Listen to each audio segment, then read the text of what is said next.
दोन पक्षांची यंदा चिन्ह बदलल्यामुळे महाराष्ट्रातल्या समीकरणाचं चित्र सुद्धा बदलणार आहे।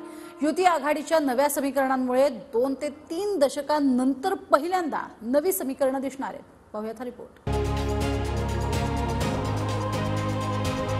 यंदाच्या निवडणुकीत महाराष्ट्रात अनेक इतिहास घडणार आहेत। राज ठाकरेंनी काल परवा मोदींसाठी भाजपा अजित पवार आणि शिंदेंना पाठिंबा दिला, मात्र त्याआधी महाराष्ट्राचा कॅरम चुकीचा फुटल्याचं ते म्हणाले होते। इतका चुकीचा कॅरम फुटलाय ना, कोणाच्या सोंगट्या कोणाच्या भोकात आहेत ते कळत नाहीये माहिती ना। म्हणजे मला असं वाटतं मी आमच्या लोकांना फक्त म्हटलं की तुम्ही लोकच आहात की जे ज्यांना सांगता येतं की हे महाराष्ट्र नवनिर्माण सेनेचे आहेत, बाबू अगसकर कोणाचे आहेत, महाराष्ट्र नवनिर्माण सेनेचे आहेत, हे कोणाचे, बाकी कोणाचा पत्ताच लागत नाही कोण कुठच्या पक्षात आहे। कळलं का? दुर्दैवी परिस्थिती आहे महाराष्ट्राची। कळलं का? असं आजपर्यंत कधी महाराष्ट्रात झालं नव्हतं। पण या पुढच्या काही भवितव्यासाठी म्हणून खंबीर नेतृत्वाची गरज असताना म्हणून मी त्यांना सांगितलं मला काही अपेक्षा नाही आहेत। महाराष्ट्र नवनिर्माण सेना, भारतीय जनता पक्ष, शिवसेना आणि एनसीपी, परंतु फक्त नरेंद्र मोदींसाठी बिनशर्त पाठिंबा देत आहे, हे मी आज आपल्या समोर सगळ्यांसमोर जाहीर करतो। महाराष्ट्रात युती आघाड्या नव्या आहेत आणि समीकरणही। 2006 ला शिवसेनेत मतभेद होऊन राज ठाकरेंनी मनसेची स्थापना केली। यंदा 18 वर्षांनंतर पहिल्यांदाच राज ठाकरे धनुष्यबाणाचा प्रचार करतील। 1999 साली शरद पवारांनी राष्ट्रवादीची स्थापना केली। यंदा 25 वर्षांनंतर पवार पहिल्यांदाच घड्याळा विरोधात मैदानात आहेत। 1988 सालापासून शिवसेना धनुष्यबाण चिन्हावर निवडणूक लढवत आली। यंदा 36 वर्षांनंतर पहिल्यांदाच उद्धव ठाकरे शिंदेंना मिळालेल्या धनुष्यबाणाविरोधात निवडणुकीत उतरले। बारामतीत इतिहासात पहिल्यांदाच पवार विरुद्ध पवार सामना रंगलाय। 42 वर्षांच्या राजकीय कारकिर्दीत अजित पवार पहिल्यांदा घड्याळासह भाजपचा प्रचार करणार आहेत। फडणवीस इतिहासात पहिल्यांदा अजित पवारांच्या राष्ट्रवादीसाठी मतदानाचं आवाहन करतायत। लोकसभा निवडणुकीच्या प्रचार सभांमध्ये भाजपसोबत राष्ट्रवादीचं घड्याळ चिन्ह झळकण्याची ही पहिलीच वेळ आहे।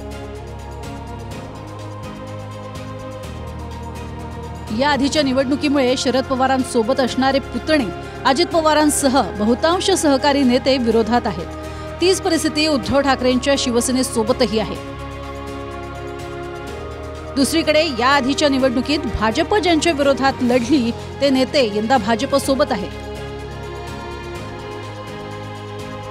यात सर्वाधिक रंजक स्थिती मनसेच्या राज ठाकरेंची आहे। 2014 ला राज ठाकरेंनी भाजपला पाठिंबा दिला, मात्र महायुतीत असणाऱ्या शिवसेनेविरोधात उमेदवार दिले आणि काँग्रेस राष्ट्रवादी विरोधात मतदानाचं आवाहन केलं। 2019 ला राज ठाकरेंनी अप्रत्यक्षपणे काँग्रेस राष्ट्रवादीला पाठिंबा दिला, भाजप विरोधात प्रचार सभा घेतल्या आणि भाजप विरोधात मतदानाचं आवाहन केलं। 2024 ला राज ठाकरेंनी मोदींसाठी भाजप, अजित पवारांची राष्ट्रवादी आणि शिंदेंच्या शिवसेनेला बिनशर्त पाठिंबा दिला। यंदा ते ठाकरेंची शिवसेना, काँग्रेस आणि शरद पवार यांच्या राष्ट्रवादी विरोधात प्रचार करणार आहेत।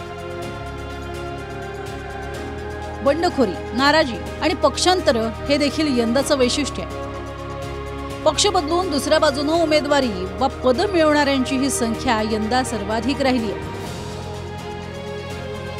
आमदार राजू पारवेंनी काँग्रेसला रामराम करत शिंदेंच्या शिवसेनेत प्रवेश केला आणि रामटेक लोकसभेचं तिकीट मिळवलं।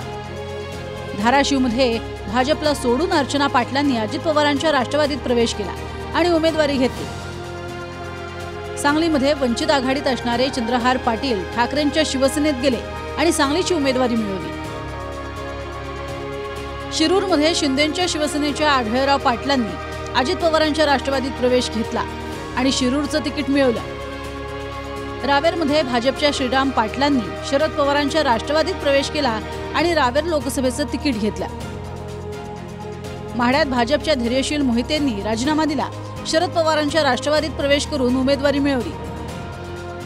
अमरावतीत नवनीत राणांनी स्वतःचा युवा स्वाभिमान पक्ष सोडला, भाजपमध्ये प्रवेश करून भाजपचं तिकीट घेतलं। जळगावात भाजपला सोडून करण पवार ठाकरेंच्या शिवसेनेत गेले आणि जळगावमधून उमेदवारी मिळवली। बीडमध्ये अजित पवार गटाला रामराम करत बजरंग सोनवणे शरद पवारांच्या राष्ट्रवादीत आले, लोकसभेचं तिकीट मिळवलं. नगरमध्ये निलेश लंकेंनीही अजित पवारांना सोडत शरद पवार गटात प्रवेश केला, नगरची उमेदवारी मिळवली. पुण्यात मनसेला सोडचिठ्ठी देत वसंत मोरेंनी राजीनामा दिला, वंचित आघाडीत प्रवेश करून पुण्याचं तिकीट घेतलं. मुंबई काँग्रेसमधनं मिलिंद देवरांनी राजीनामा देत शिंदेंच्या शिवसेनेत प्रवेश केला, नंतर राज्यसभेवर खासदार झाले. नांदेडमध्ये अशोक चव्हाणांनीही काँग्रेसचा राजीनामा देत भाजपत प्रवेश केला, दुसऱ्याच दिवशी राज्यसभेची खासदारकी मिळवली. युती आघाड्यांच्या गणितामुळे अनेक समर्थकांची मात्र गोची झाली आहे. दोन्ही बाजूनं नेते एकवटलेत, मात्र आजवर ज्यांच्या विरोधात कार्यकर्त्यांनी प्रचार प्रसार केला, यंदा मात्र त्यांचाच प्रचार करण्याची वेळ कार्यकर्त्यांवर आली आहे. बरं, आता कार्यकर्ते मंडळी उत्तर द्या.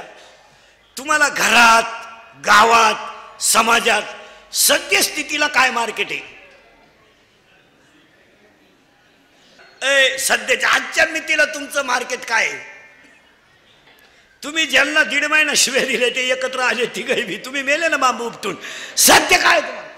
शेतकरी शेतातून आला ना, पहिल्याला चारा घालल्याबरोबर त्याची बायको त्याला पाणी घेऊन येते आणि पहिला प्रश्न विचारते, चहा घ्यायचा का जेवायचं? कार्यकर्त्याला काय मार्केट आहे? घरात गेल्यावर पप्या त्याला विचार खायचंय का, आणि तो सकाळी कडे कपडे घालून गावात म्हणतो काही विकासात्मक कामं केली पाहिजे. इथून पुढे राजकारणात 2 माणसं उतरणार नाहीत, 1 गरीब आणि 2 विद्वान. गरीब माणूस उतरल, आता फुकणी सगळं इकलं तरी भागायचं नाही, कारण आता सगळी गेम कशा आली. आणि विद्वान माणसाला किंमत नसल्यामुळे तो तिकडे डोकं लावणारच नाही. Bureau report, TV9 Marathi.